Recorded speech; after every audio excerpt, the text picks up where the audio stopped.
Hi,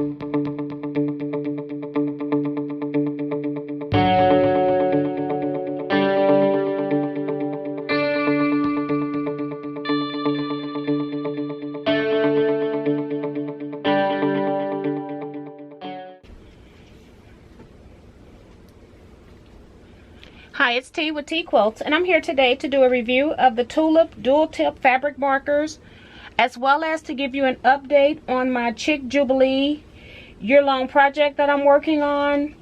I showed you how I was doing applique with it. I'm using fusible applique method, and so I actually used some of the tulip markers in the quilt, and so I thought that I would do a review of the markers as well as give you an update on my project. This is a 30-piece marker set that I purchased from Amazon.com. I seen it in a local quilt shop for $39.99, and I got it on Amazon for $28.67. Now, the Tulip dual tip fabric markers are for fabric, which is why I'm doing this review, and it has a brush tip which states that it's great for broad strokes of color, and then it also has on the flip side an extra fine tip which is great for details and fine lines. So I have 30 actual markers with dual tips, so that's 60 different markings that I can make with the markers. Then when I turn it to the back, it says no heat set is required. Apply color to fabric, let dry 24 hours, saying that it's machine washable and best on white or light color fabrics. What I decided to do was to make a grid on muslin. This is natural muslin, and I ironed the back, and I ironed to the back side freezer paper so that when I do my markings, the marker wouldn't bleed through. And I've done that twice. I have one that is washed and one that is unwashed. I drew this grid with two different pens. One is called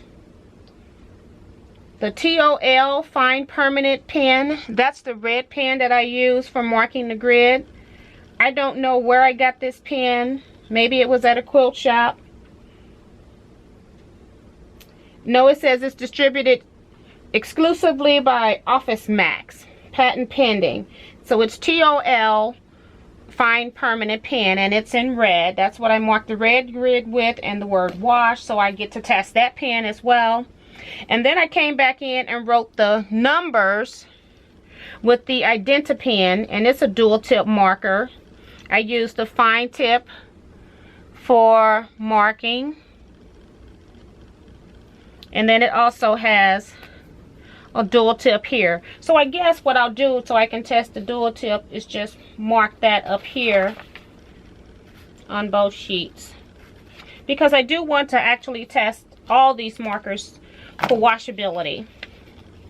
So I now have numbers 1 through 30 on both of the grids. So I'm going to bring back in the markers, because what I noticed when I had the markers is that the markers do not have any color notation on them. So that's why I numbered the grid. And what I'm going to do is take the red pen and mark a number on each one of these markers so that I can correspond to the grid in the event that I want to keep it for a color chart. So I have the brush side of the pen here, and I can just see that it looks pretty wet. And then this is the fine tip, which is a very fine tip.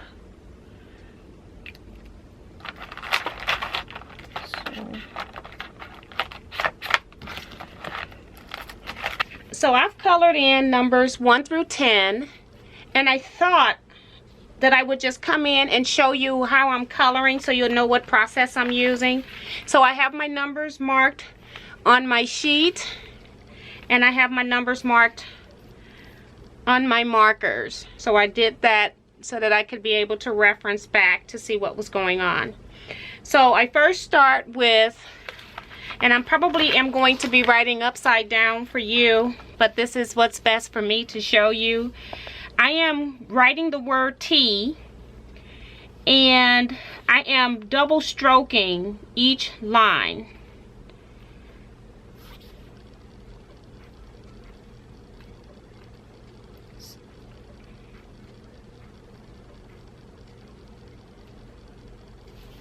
So that's what I start with. It's the word T, and then I do a double stroke line with the brush marker pen, and then I come back and draw a square and fill it in.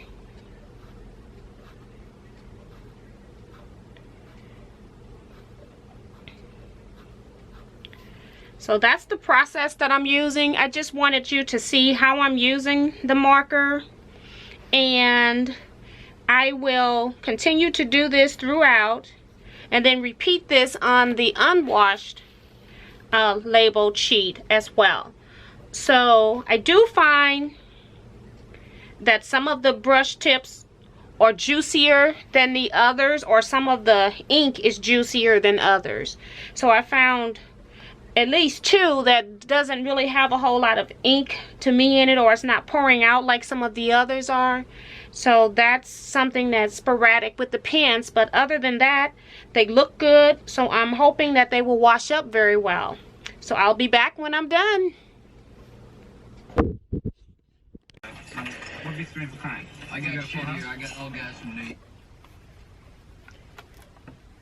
I'm back and I have both of my grids completed,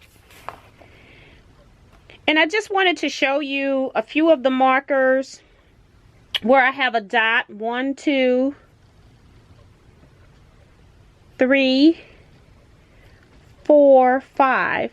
So I have 5 of the markers that I marked that to me were low on ink, and I marked those dots on each one. And then I have an X by some of the squares. So I got an X by 1, 2, 3, 4, 5. 5 as well. 5 different markers where I felt that the marker bled. So I actually did this sheet first, and this marker bled out, and I thought, well, maybe it was wet. The fabric was still wet from me pressing, although I had pressed it a while ago and cut with no problem. But that can't be true, because it also did the same thing over here where that marker bled around, whereas up here in my lighter colors, the markers did not bleed out. And even in my navy right here, it didn't bleed out on either sheet. But then when I came down to some other areas, then I had that same bleeding in the block number 23 on both of them. So it's something with the color combination on those fabrics that made it a little bit different than the others. So I am now going to wait. It's about 9 p.m. now, so I'm going to wait until I'll say like 36 hours to wash this, because I am not going to wash anything at 9 p.m. tomorrow night. So I just won't be doing that. So it'll actually sit on this material for 36 hours, and I'm going to then release them both from their muslin backs, and then I'm going to wash one, and I'll just let you see what it looks like on the back as well while I'm here. So I just pull back part of the unwashed, because it's just sitting on the muslin, so it won't go onto any other surface I have. But yeah, so that's it for right now. I am going to just wait this out, give it a wash, and then we'll come back, and then I'll have a review, an update of my Chick Jubilee project. So bye bye for now. I'm back with the end results. It's been 36 hours. I've washed the one sample that says washed, and you can see the difference in the red grid for sure. So I'm going to go ahead and talk about the pen that I drew the grid with that I talked about before. It was the TOL Fine Permanent pen that I got from Office Max. So that is a pen that I most definitely will not be using in my quilt. So I am going to try to zoom in close so you can see the difference and stay between two frames. So you can see the red pen on the left where it was not washed, and on the right it was washed. And when I washed it, I did use a small amount of detergent, and I did do very light scrubbing, like if I was putting it onto a permanent press wash setting. So you can see the difference there with the red pen. The black pen that I use, which is the Identa pen, and it says permanent ink dual point marking pen, it worked fine. It does not have any loss of color up at the top. That's the mark that's to the top left beside the word unwashed or washed. So that marker did not bleed. It did not decrease in the amount of intensity. Now I did put a mark on my boards to mark which marker had light ink in the pen and which one I felt it smeared before I even washed it. So I got those marks as well. What I want to talk about is really that a few colors bled. The red up here, I'm going to have to have it a little jerky because I'm going to have to release it on my tripod. But the red here, which is unwashed, compared to the red over here that is washed. So you can see how it's smeared out into its space. The other thing that happened is the two blackish looking pens, one is a little bit darker than the other. They smeared out a lot, and it even smeared when I ironed the dry piece back to the freezer paper. Over here, I have no smearing. So that's dramatic. So I'm going to have to really watch the black pens, and I've already used it in my project, which I'm going to show you in a little bit, but I already had intended to put beads and buttons over those spots. They're just marking spots, but I know not to use black and red in my quilt. The other thing I noticed is that some of the pens bled out. This was one pen that bled out. At first I thought that the fabric was wet, but then I also put it onto the other sheet, and you can see where it kind of has those little fuzzy hair things. I did a straight box, and that bled out that much. So you will have to be careful with them. If it's not real serious, I think you'll be okay with these marking pens. But overall, the light pens, I think, work the best. I don't know if there's a difference in the pigment, the amount of some product that went into the darker pens, that the darker pens seem to bleed out a little bit, but or they fuzzed out a little bit, not necessarily bled out, because during the wash it didn't bleed out over here. But I'm still happy with the pens. I will be using the pens. I'll just be careful which ones I use, and I will keep these sheets so that I can know how they look before and after wash. But for the most part, the color intensity is the same. It's just that a few of the colors bled out. 3 of the colors bled out, which isn't bad. And then I had, I think, 6 pens that were light on ink and 6 pens that bled out as I marked them. So that's it for this video. After you watch my project update, don't forget to like, comment, and subscribe to my channel. Bye-bye. Well, this is the update of my Chick Jubilee project. I'm calling these great blocks because some of the blocks have subunits pieced prior to doing the applique, so it's not just one standalone block. So the first block I actually showed you was the top left block the bunny with the free eggs.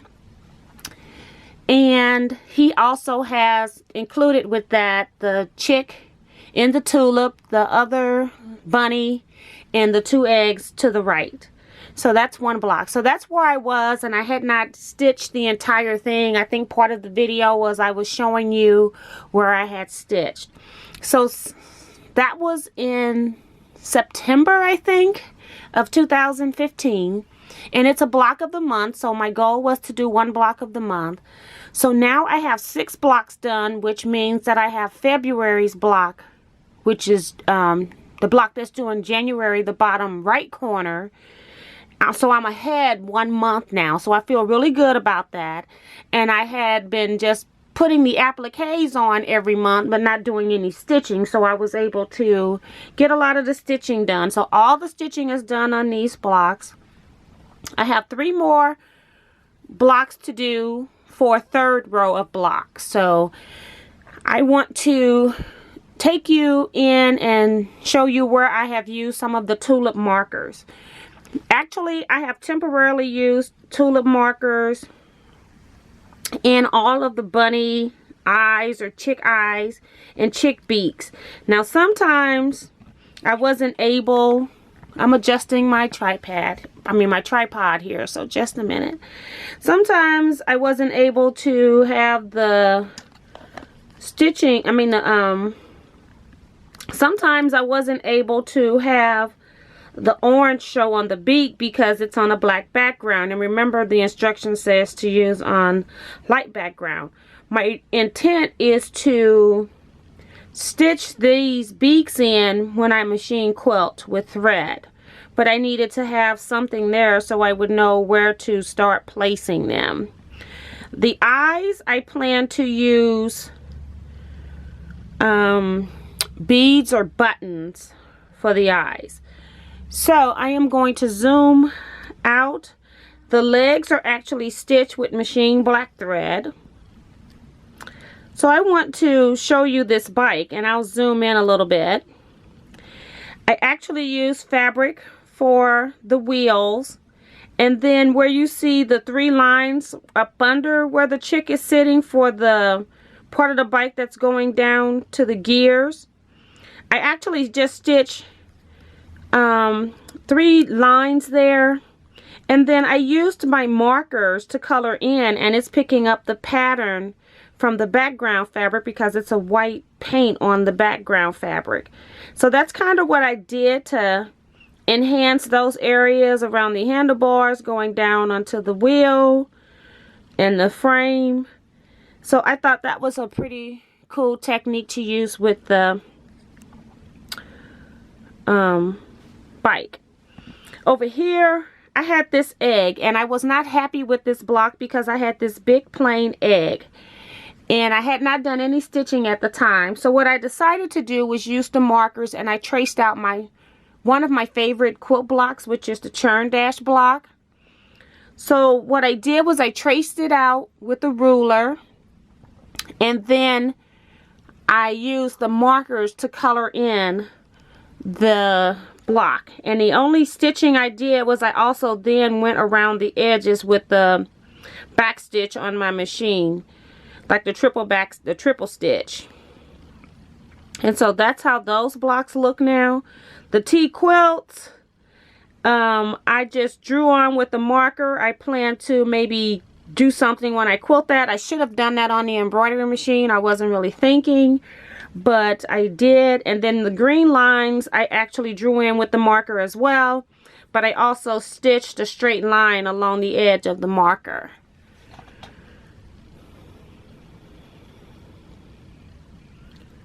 So I have been using the markers in various different ways, and then the last one that I used the block in any way different was my tree branch. Was just a straight back stem stitch line that you would normally do by hand, but I'm doing everything by machine. So I took the marker and just went over my stitched line just to make it a little bit thicker and heavier to support the weight of the so-called eggs on the tree. And I also did the little zigzags to hold the eggs down. There are a lot of additional details that go with these blocks. Like this block is supposed to have bows hanging off the top of the tree on the ornaments. And I will add that after it's quilted because I didn't want that in my way. And then I also did the same thing over here for my berries. Right there. So, since this is a project update, I will tell you that I off-centered this block with the flowers. And I had the basket too far to the left.